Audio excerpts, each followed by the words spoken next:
Raise your drinks up casually. Raise your drinks up. Raise your drinks up casually. It's the Black Bourbon family. Hey everyone, I'm Jason. And I'm Brandy. And we're the Black Bourbon family. So today, Brandy and I decided to tell you all what were the most disappointing bourbons of 2024. These are bourbons that didn't make the mark, right? I feel like we had high expectations for them, and we're going to explain to you why we didn't feel they met our expectations. But before we begin, if you can do us a favor, number one, if you can subscribe to the channel. Oh, I did the thumbs up and I said subscribe to the channel. Okay. It's coming up. Right. If you can give us a thumbs up, subscribe to the channel, and follow us on Instagram, because I will probably forget to say that while we're going through this. And then number two, if you can tell us what bourbons, ryes, whiskeys disappointed you in 2024, that would be great. So I will begin, and I'm going to begin with something that people say, are you serious, Jason? That was a disappointment for 2024? Yes, it was. And the first one that I have is a favorite distiller of mine. I talk about this one a lot.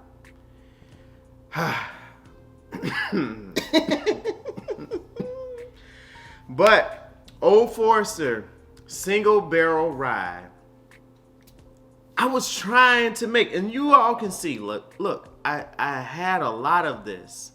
Brandy had some, so Brandy would be like, yeah, you had a lot. I had some, Brandy had some. But it was really, for me, it was just really hot. Like, it never developed into something where I could get the flavor profile and give you notes and things like that. I really wanted to do a review on this, but I couldn't. So yeah, I mean, Old Forester Single Barrel Proof Rye, it disappointed me, and I get it. It's a single barrel, so it may be different from other barrels and blah blah blah, but for us, it did not hit the spot. And yeah, it hurts me to say this, but yeah, I'm pretty sure it does. It does. Because, yeah, you usually are like a huge fan of the Old Forester, so. Yeah. But, sometimes it happens. It happens, right? Can't be perfect all the time. All right, so that's my first one. Old Forester Single Barrel Proof Rye. Okay, so I have E.J. Curley. I mean, we didn't do as much damage on this one. We gave up quick. But it was about $50, and it was 124 proof. It just had just like Old Forester, didn't have a good profile flavor going for it. So it's just, it's just there. Yeah, right, exactly. But yeah, and I think this one also was supposed to have some wild turkey in it. So we were expecting to get a little bit of that. Didn't get any of that. So yeah, so E.J. Curley was, it fell into the disappointing list for this year. Yeah. Yeah. All right. So another one where we were really hoping, because this was a distiller again that we enjoy their bourbon, and we actually have enjoyed this type of bourbon that they produce previously, but this year's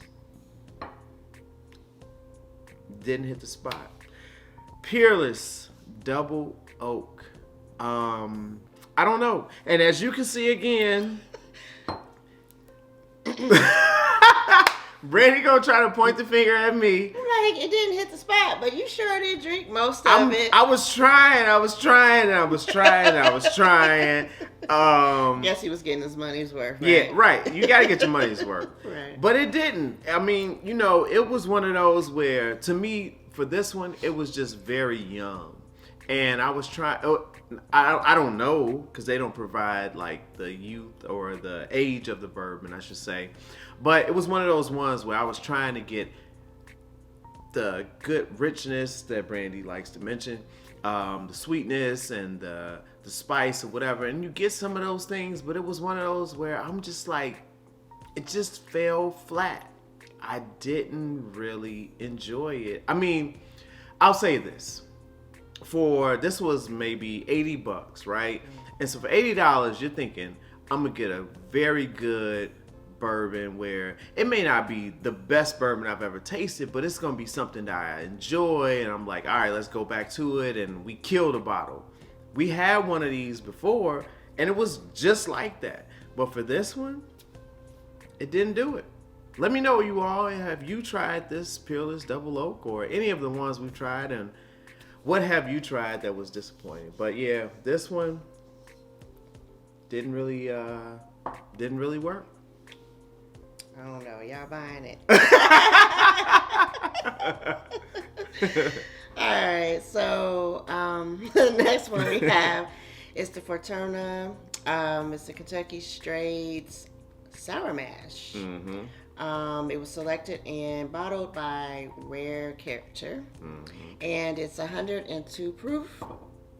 I don't know how much. How much was this one? Well, I mean, so this is like $70. But it's strange how Brandy gets the ones that barely have something drunk out of it, whereas mine have like, okay, really? Did it really disappoint you? But yeah. So go ahead. I'm sorry. I just had to point that out. You chose these. And she made me look bad, right? That is not what happened. It's just how the cookie crumbled. But so this one, same as the others, but it just didn't have a lot of complexity to it. It's just bourbon. Yeah. That is a great way to put it, Brandy. I really feel like for this one, it's just bourbon. And for $70, you want something that makes you tell people about it. You know what I mean? Yeah. I felt like and feel like you got your money's worth, because $70 is a lot. That's a lot of money, right? Yeah. To spend on something to drink or whatever. So yeah, I agree. Fortuna. All right, y'all. So those were our 4 bottles. We didn't have that many. We had some great bourbons, and we'll come out with a list later on about the ones that we really enjoyed in 2024. But we had to talk about those that were disappointing to us in 2024. Again, if you can let us know what disappointed you in 2024, that would be great. Let us know if these fall on your list. But as we mentioned earlier, if you can give us a thumbs up, subscribe to the channel, follow us on Instagram, and we will talk to you next time. Cheers.